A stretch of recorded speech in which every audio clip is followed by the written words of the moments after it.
Thank you very much. If the Global Green Growth Initiative had to choose a partner, I think they couldn't have done any better than to choose TERI to work with and many of the progressive governments, state governments here in India.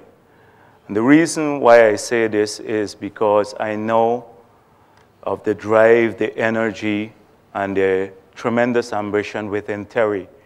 So I'm sure that much of what is envisaged as the objectives of the Global Green Growth Institute, though that could be accomplished through partners such as TERI. Most of you may not know much about the Global Green Growth Initiative, but as Dr. Pachauri has said, this was an initiative of the Korean government, and for a couple of years it operated more like a think tank, and I sat on that body.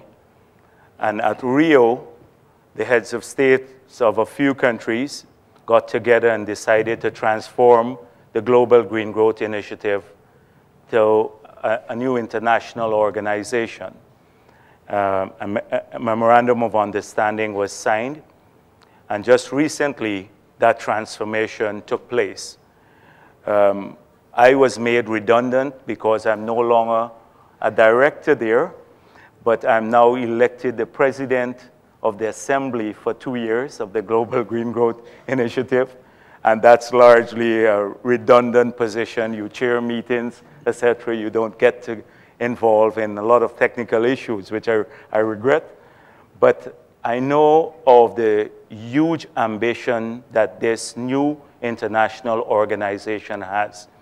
And in its deliberation, we sought to preserve the flexibility that a think tank would have, but clothe it in a democratic type of form through an international organization to bring greater inclusivity, because we did not want to replicate the sloth that you traditionally have with international organizations in this initiative, which could paralyze it.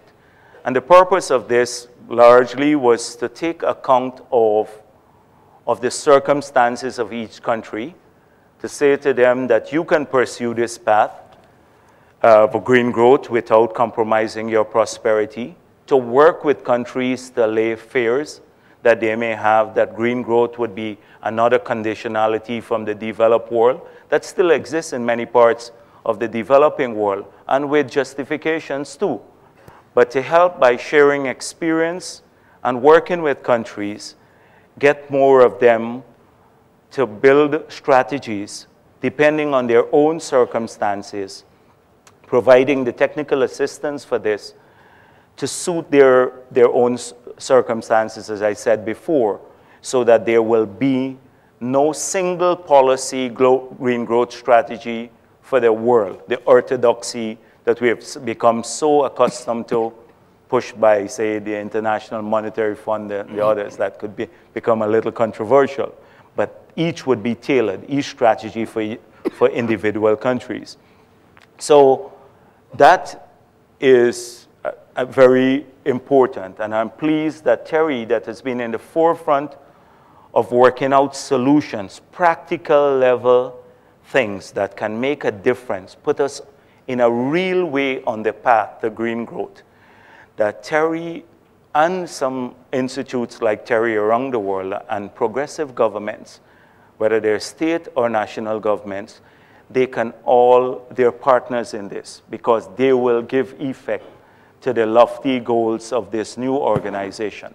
There's a whole pool of resources there, and I urge the participants here to make full use of the expertise available now within this body, to use it as a part of their tool, an analytical tool, and as a resource in developing, crafting their own solutions at the national and state levels. So that's all I'm going to say for now, but Dr. Pachauri, I'm very pleased that TERI is involved in this. I know with your vision and energy that this initiative would blossom and the partnership would blossom here in India. Thank you very much, Mr. President.